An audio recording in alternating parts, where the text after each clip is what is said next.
जय Hind students. Class 9th chapter 10 circle. Okay, आज हम सर्कल और इसको हिंदी में क्या कहते हैं, वृत्त।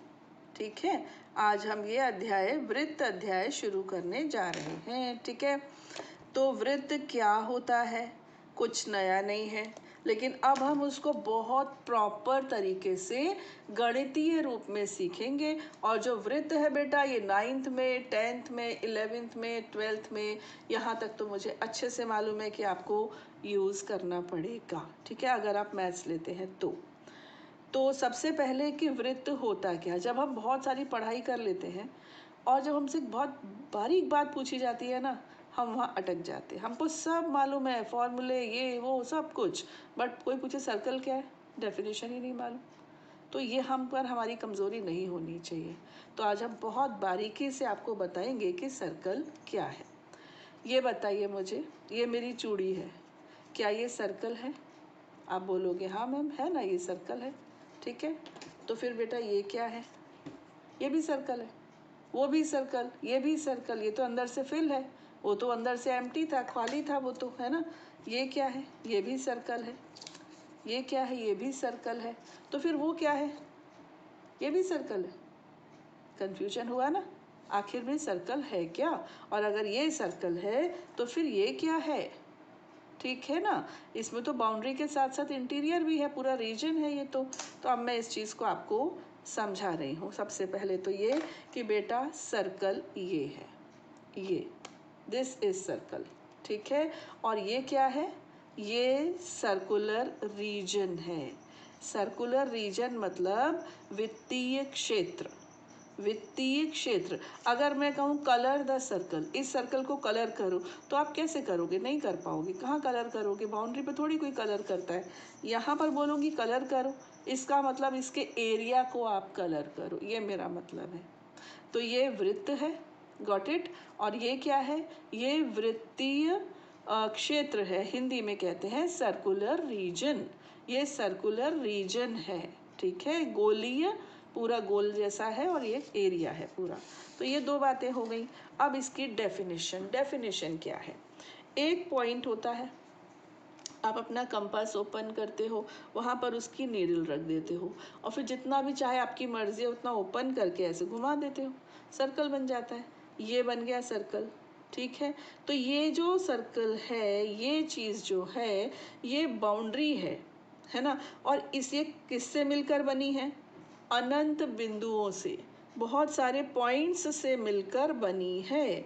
और ये जो पॉइंट यहाँ पर अगर मैं ले लूँ और इन दोनों के बीच की डिस्टेंस नापूँ, तो जो आएगी ना, अगर मैं इस पॉइंट की नापूँ तो भी उसकी भी वही आएगी, यहाँ से नाप लूँ तो भी वही रहेगी, यहाँ से नाप लूँ तो भी वही रहेगी।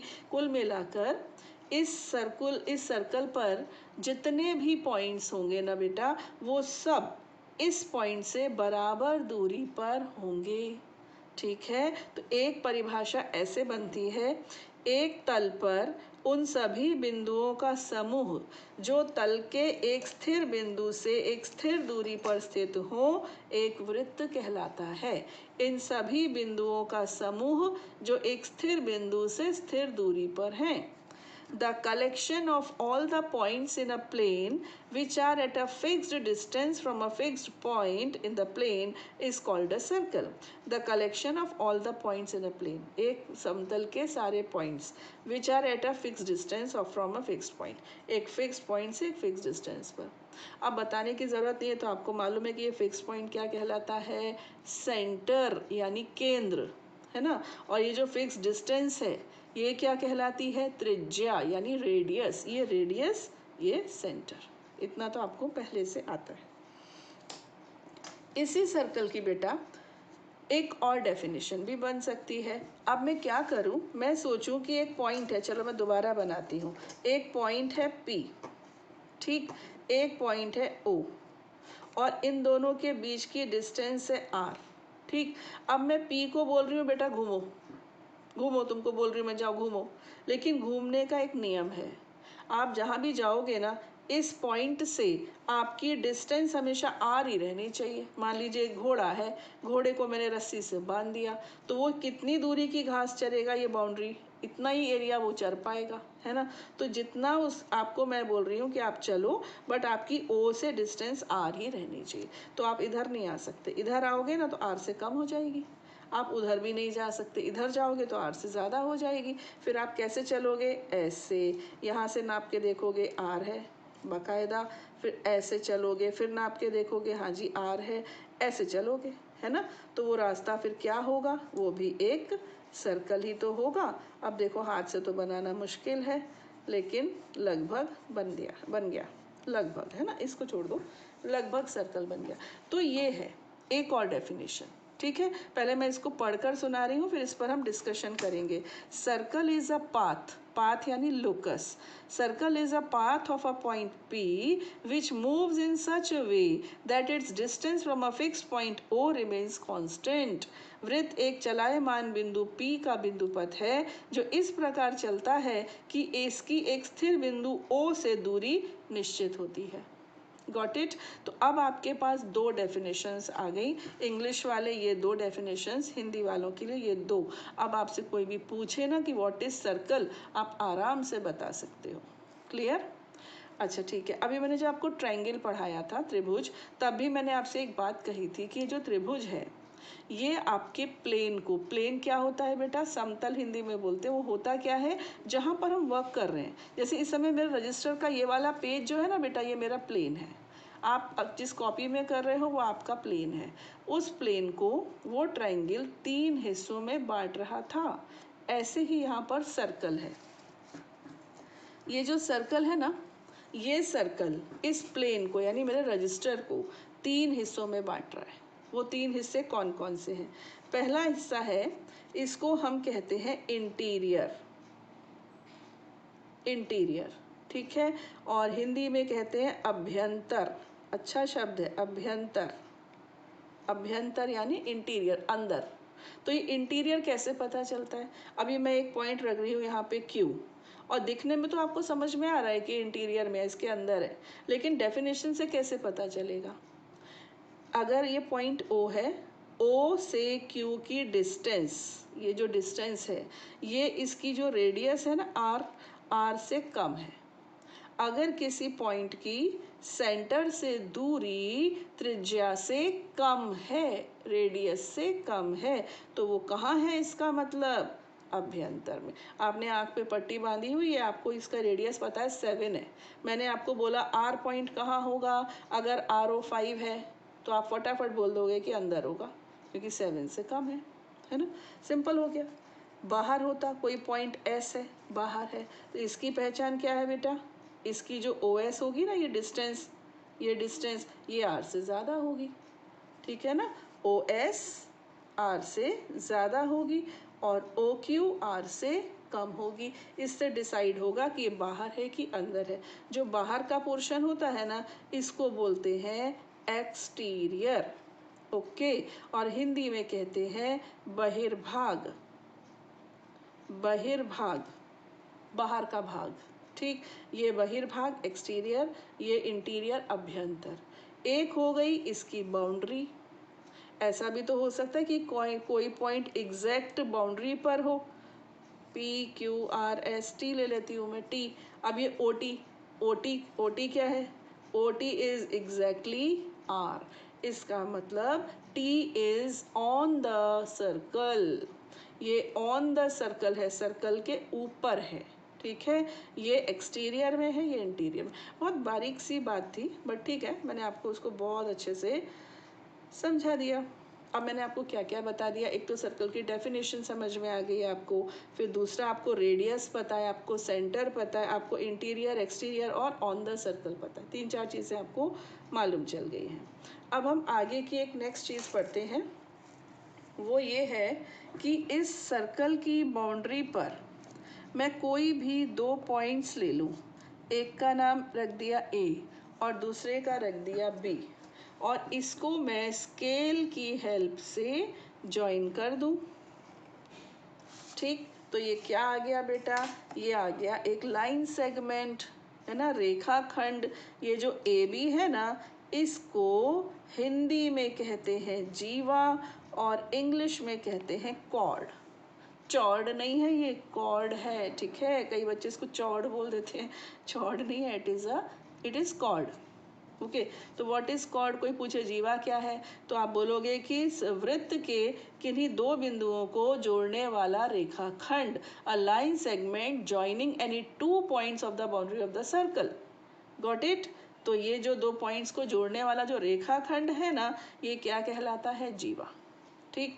अब एक चीज़ मैं आपको और बता दूं कि ये जो कॉर्ड होती है, इसकी एक खासियत ये है बेटा कि ये सेंटर से जितना दूर होगी ना, उतना छोटी होगी, और जितना सेंटर के नज़दीक होगी उतना बड़ी होगी। देखो, अब मैं एक कॉर्ड यहाँ बनाती हूँ, इसी कॉर्ड को समझो मैंने खिसका दिया, छोटी हो गई ना।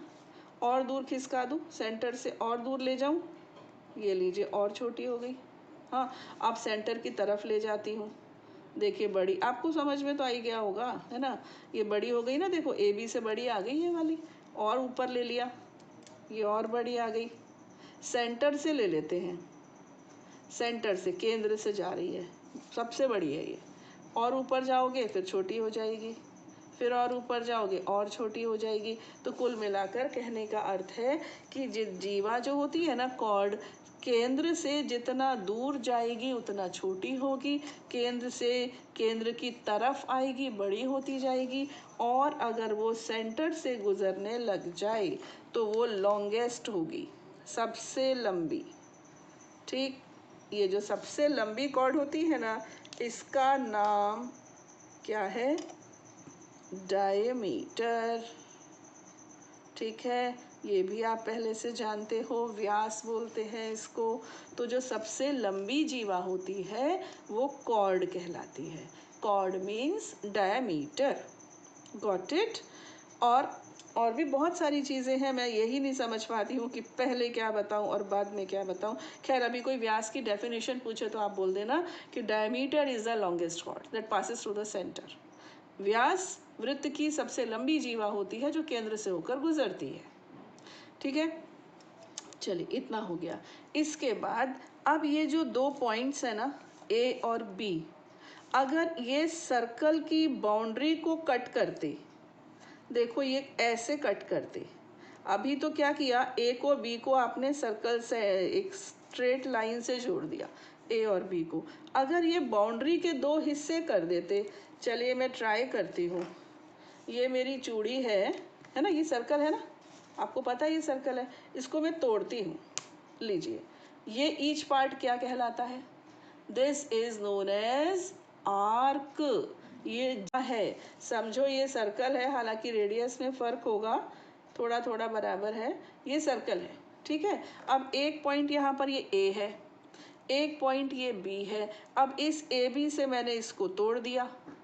ठीक, तो ये क्या बन गई? ये बन गई आर्क।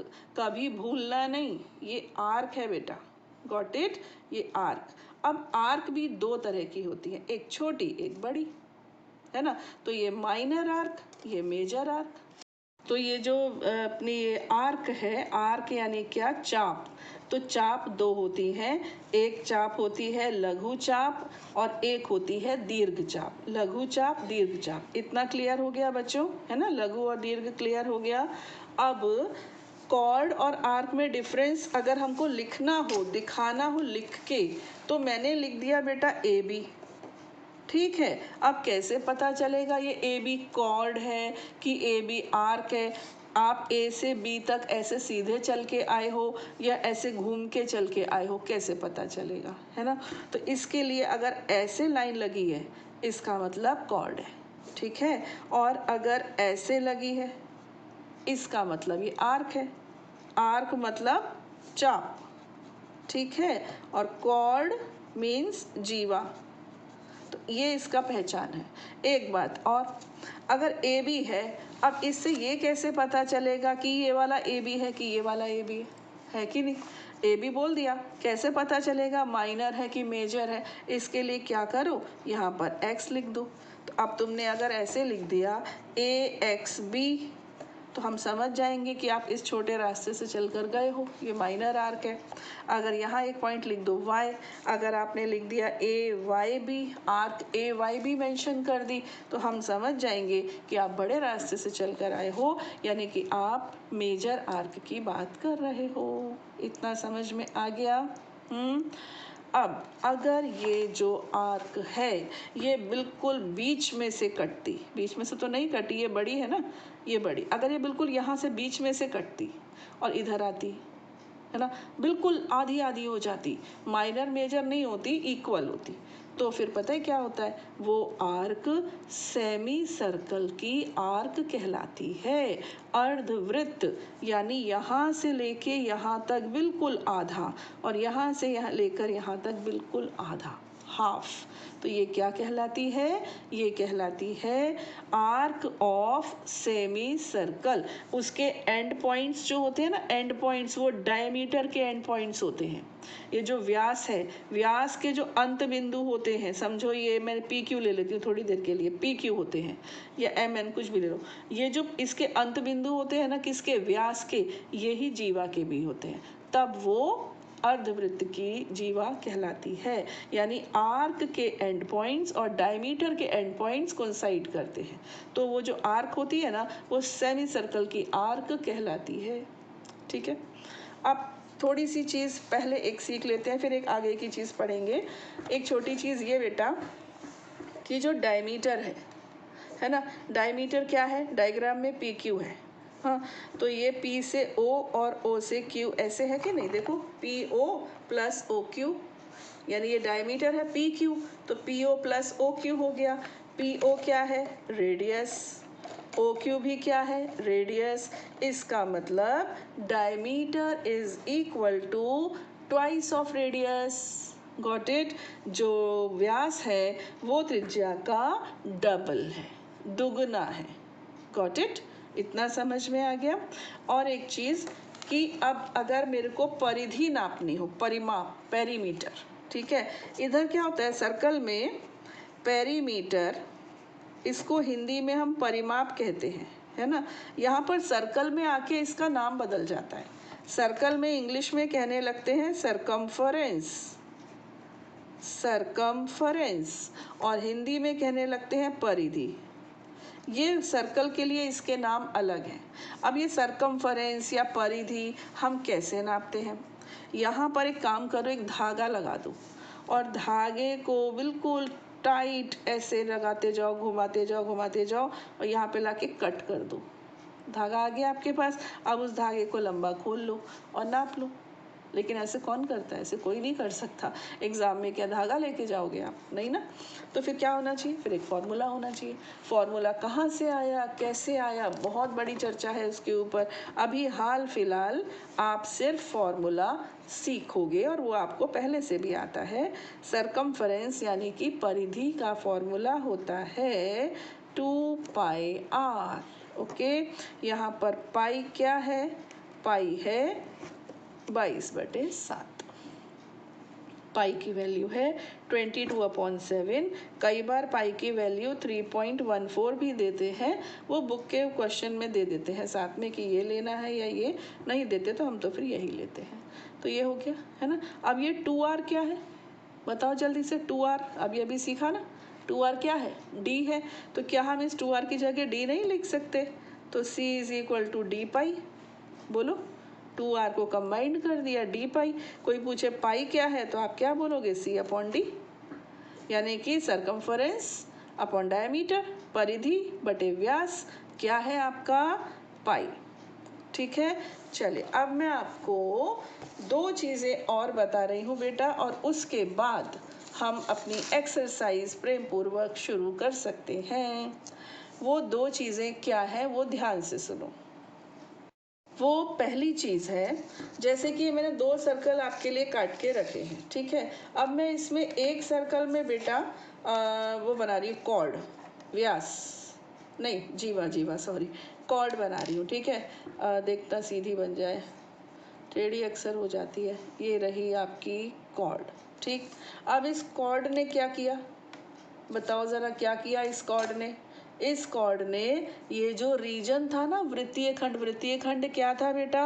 वृत्त की परिधि और उसका अभ्यंतर, यानी कि उसकी जो बाउंड्री है, उसकी बाउंड्री और इंटीरियर मिलकर बनते हैं वृत्तीय खंड, यानी कि सर्कुलर रीजन। तो ये जो सर्कुलर रीजन है, इस कॉर्ड ने क्या किया?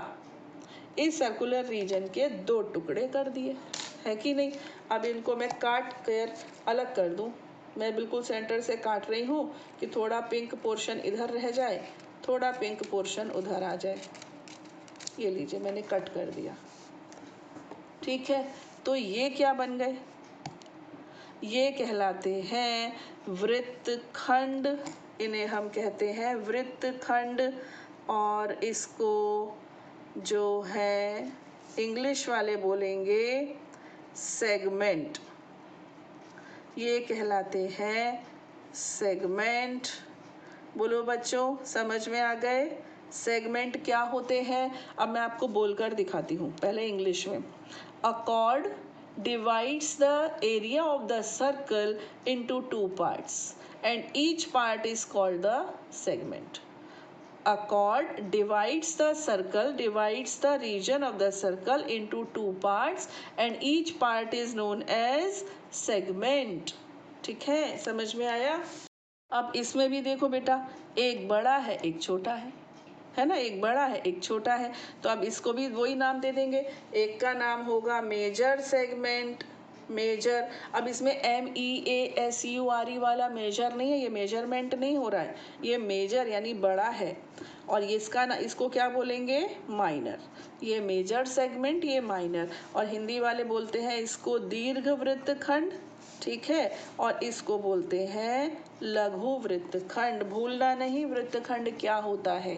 ये जो जीवा होती है ना, जीवा, ये वृत्त के दो हिस्से करती है, इसको कहते हैं वृत्तखंड। अगर ये जीवा बिल्कुल वैसी वाली होती, व्यास वाली, है ना, ऐसे बना दूं, समझो ये व्यास सर्कल है और ये उसका व्यास है। अब बिल्कुल बीच में से काट देते तो इधर भी ऐसी शक्ल आती, इधर भी ऐसी शक्ल आती, बिल्कुल बराबर आती। इसको क्या कहते हैं इंग्लिश में? सेमी सर्कल, यानी कि अर्धवृत्त। ठीक है, सेमी सर्कल मीन्स अर्धवृत्त। चलिए, अब हम आते हैं अगली चीज पर। अगली चीज है, देखिए, ये जो उसका सेंटर है ना, इसके सेंटर को मैं बाउंड्री से ज्वाइन कर रही हूँ, ठीक, और दो जगह से ऐसे ऐसे ज्वाइन कर दिया, ठीक। ये बन गया सेक्टर, इसको कहते हैं सेक्टर, ठीक है। ये देखो, इसको भी मैं ऐसे कट कर रही हूँ और कोशिश कर रही हूँ कि पिंक पोर्शन दोनों तरफ थोड़ा थोड़ा सा आ जाए, तभी मैंने स्केच पेन यूज़ किया है। चलिए, ये देखिए, ये कहलाता है बेटा सेक्टर। अब आपको कोई कंफ्यूजन होना नहीं चाहिए, इतने अच्छे से कौन समझाएगा। Each part is known as sector. बड़े बड़े शहरों में बनाता है सेक्टर 1, कहाँ रहते हो? सेक्टर 1 में, सेक्टर 2 में। ये ऐसे पोर्शन को कहते हैं सेक्टर, ठीक है ना। तो ये सेक्टर जो है ना, इसको इंग्लिश में तो चलो सेक्टर कहते हैं, हिंदी में कहते हैं त्रिज्याखंड। अब नाम से ही क्लियर है, इसमें रेडियस है। देखो, एक रेडियस ये है, एक रेडियस ये है, तो ये त्रिज्याखंड क्या होता है?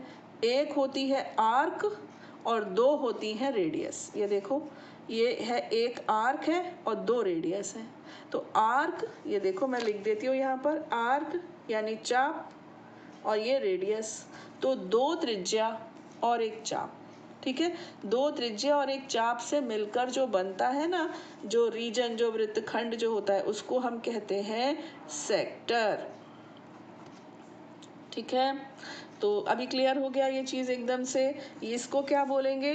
जो जीवा और चाप, जीवा और संगत चाप के, यानी कि कॉर्ड और आर्क, कॉर्ड और आर्क के बीच का रीजन कहलाता है वृत्तखंड, और दो रेडियस और आर्क के बीच का कहलाता है सेक्टर, यानी कि त्रिज्याखंड, ठीक है। कॉर्ड और आर्क वृत्तखंड यानी सेगमेंट, और दो रेडियस और आर्क के बीच का एरिया कहलाता है सेक्टर, यानी कि त्रिज्याखंड। अब ये भी दो हैं, एक है क्या है? माइनर, ये माइनर है, लघु, ठीक है। और ये कैसा है, मेजर सेक्टर है। और ये हिंदी में क्या कहते हैं, दीर्घ त्रिज्याखंड। अब यहाँ पर कुछ कोण बनता है, देखो इसमें पीछे की तरफ बनेगा और इसमें कहाँ बनेगा, आगे की तरफ। ये त्रिज्याखंड का कोण कहलाता है। ये कोण का चक्कर इसमें नहीं होता है ना, इसमें थोड़ी कोई कोण वोण बनता है, कोण केवल सेक्टर में बनता है। समझ में आ गया। तो इसमें ये बनेगा और इस वाले सेक्टर में ये वाला बनेगा। तो बिल्कुल अच्छे से क्लियर हो गई ना बच्चों ये चीज़ें सब, कि अब सर्कल की कोई भी चीज़ मेरे हिसाब से बची नहीं है जो आपको जानना ज़रूरी है। जितना ज़रूरी है उससे ज़्यादा ही मैंने बता दिया है। चलिए आगे बढ़ते हैं। अब हम स्टार्ट करते हैं एक्सरसाइज 9.1। 9.1 नहीं, सॉरी 10.1। ठीक है, exercise 10.1। Question number 1, fill in the blanks. The center of a circle lies in, जो वृत्त, चलो मैं इंग्लिश में पढ़ती हूँ पहले। The center of the circle lies in interior of the circle. A point whose distance from the center of a circle is greater than its radius lies in exterior. आपको पता रेडियस से ज़्यादा होती है जिसकी दूरी, वो एक्सटीरियर में। ये किसी बच्चे की बुक है तो उस पर लिखा हुआ है। The longest chord of a circle is a diameter of the circle. An arc is a semicircle when its ends are the ends of a diameter. Segment of a circle is the region between an arc and the chord. बताया ना segment, ये देखो ये segment, arc and chord, arc और chord के बीच का area segment कहलाता है। ठीक है। A circle divides the plane on which it lies in 3 parts. ये कुछ बड़ी चीज़ें नहीं है, बहुत छोटी छोटी चीज़ें हैं और अभी हम यही तो पढ़ रहे थे। यहाँ पर आते हैं हिंदी में। वृत्त का केंद्र वृत्त के अभ्यंतर में स्थित है। एक बिंदु जिसकी वृत्त के केंद्र से दूरी त्रिज्या से अधिक हो वृत्त के बहिर्भाग में स्थित होता है। वृत्त की सबसे बड़ी जीवा वृत्त का व्यास होता है। एक चाप वृत्तखंड होता है जब इसके एक चाप अर्धवृत्त होता है, यहाँ पर अर्धवृत्त आएगा। एक चाप अर्धवृत्त होता है जब इसके सिरे एक व्यास के सिरे हों। वृत्तखंड एक चाप तथा जीवा। चाप देखो बेटा, ये चाप और ये जीवा, ठीक है ना। चाप और जीवा, ये दीर्घ वृत्तखंड था, ये स्मॉल है, ये रहा चाप और ये रही जीवा। तो चाप और जीवा के बीच के भाग को हम वृत्तखंड कहते हैं। एक वृत्त जिस तल पर स्थित है उसे कितने भागों में विभाजित करता है, 3। आपको समझाया था मैंने, सत्य असत्य। केंद्र को वृत्त पर किसी बिंदु से मिलाने वाला रेखाखंड वृत्त की त्रिज्या होती है। करेक्ट। केंद्र को सर्कल के सेंटर से मिलाने वाला लाइन सेगमेंट क्या होती है, रेडियस। एक वृत्त में समान लंबाई की परिमित जीवाएं होती हैं, न अपरिमित। एक वृत्त में कितनी भी जीवाएं हो सकती हैं, क्यों? क्योंकि अनंत बिंदु होते हैं ना, वृत्त की परिधि पे अनंत बिंदु होते हैं तो जीवाएं भी अनंत होंगी। यदि एक वृत्त को 3 बराबर चापों में बांट दिया जाए तो प्रत्येक भाग दीर्घ चाप होगा। ये थोड़ा सोचने वाली बात है। ठीक है, चलिए मैं इसके बारे में चर्चा करती हूँ। ये रहा वृत्त, ठीक है, और 3 बराबर हिस्सों में बांट दिया। ये ए, ये बी, ये सी। अब 3 चाप आ गए, एक आ गया ए सी, एक आ गया ए बी, एक आ गया बी सी। इसमें कौन बड़ा कौन छोटा, कुछ नहीं कह सकते है ना, सब तो इक्वल हैं। ये ए बी, ये बी सी, ये ए सी, है ना, इक्वल। तो इसका मतलब ये तो फॉल्स है कि यदि एक वृत्त को 3 बार, क्वेश्चन में ही क्लियर है, इधर कह रहे हैं बराबर और प्रत्येक भाग दीर्घचाप, ऐसा कुछ नहीं है। ठीक है, क्योंकि दीर्घचाप की कोई लंबाई चौड़ाई के बारे में बात नहीं होती है। की जीवा जिसकी लंबाई त्रिज्या से दोगुनी हो, सही बात है। एक कोई ऐसी कॉर्ड जो रेडियस की डबल है, 2r है, तो बेटा वो तो व्यास होती है ना, वही तो होती है व्यास, जो त्रिज्या की डबल होती है। त्रिज्य खंड जीवा एवं संगत चाप के बीच का क्षेत्र होता है ना, ये जीवा और ये चाप, ये त्रिज्या खंड थोड़ी है, ये क्या है, वृत्तखंड है। समझ में आया। वृत्त एक समतल आकृति है, बिल्कुल सही है, ये समतल में बनती है, इसलिए ये समतल आकृति है। इंग्लिश में हम डिस्कस कर लें। line segment joining the center to any point on the circle is a radius of the circle. Yes, circle के सेंटर को उसकी बाउंड्री से ज्वाइन करने वाला लाइन सेगमेंट रेडियस कहलाता है. A circle has only finite number of equal chords. No, एक वृत्त में बहुत सारी बराबर जीवाएं हो सकती हैं. जीवाएं बराबर कब होती हैं? जो chords होती है ना, ये इक्वल कब होती हैं? चलिए इस पर थोड़ी सी चर्चा कर लेते हैं. कॉर्ड्स इक्वल कब होती है? मैं सर्कल एक ऐसा बना ही लेती हूँ, बेंगल से जल्दी बन जाएगा. ये मैंने बना लिया, होपफुली बन ही गया. ठीक है. अब कॉर्ड्स इक्वल कब होती हैं? सेंटर तो पता ही नहीं चलेगा अंदाज से. तो जो सेंटर से बराबर डिस्टेंस पर होती है ना, जैसे कि ये है, तो ये और ये बराबर डिस्टेंस पर है, तो यहाँ से अगर मैं कॉर्ड्स बनाऊँ तो इक्वल होंगी. मतलब वो कॉर्ड्स जिनकी सेंटर से डिस्टेंस इक्वल है, वो कॉर्ड्स इक्वल होती है. ये डिस्टेंस, ये और ये इक्वल होनी चाहिए. ठीक है. बन तो नहीं पाई, कोशिश की मैंने, बट आपको समझ में आना चाहिए कि जो कॉर्ड्स सेंटर से बराबर दूरी पर होती है ना, वो इक्वल कहलाती है. ऐसे भी हो सकती है, ऐसे भी हो सकती है, कैसे भी हो सकती है. तो एक सर्कल में इक्वल कॉर्ड्स की संख्या इनफाइनाइट होती है, फाइनाइट नहीं होती है. If a circle is divided into 3 equal arcs, each arc is a major arc. अभी समझाया मैंने, AB, BC, AC, ये तीनों इक्वल रहेंगी. इक्वल, कोई माइनर नहीं, कोई मेजर नहीं. ठीक है. कोई छोटा नहीं, कोई बड़ा नहीं. Then a chord of a circle which is twice as long as its radius is a diameter of the circle. Yes, ये तो diameter होगी. Sector is the region between the chord and its corresponding arc. ये रही chord, ये रही arc. इसके बीच का reason तो सेगमेंट कहलाता है, सेक्टर थोड़ी कहलाता है. सेक्टर तो ये होता है. सेक्टर में एक आर्क होती है और 2 रेडियस होती हैं. ठीक है ना. ये तो सेगमेंट है, तो ये रॉन्ग हो गया. A circle is a plane figure. Yes, circle is a plane figure. इसमें कोई डाउट नहीं है, सर्कल तो प्लेन फिगर है. ठीक है. तो 10.1 हमने इस वीडियो में ले ली है. आगे की एक्सरसाइज हम करेंगे अपने नेक्स्ट वीडियो में. टिल देन, जय हिंद.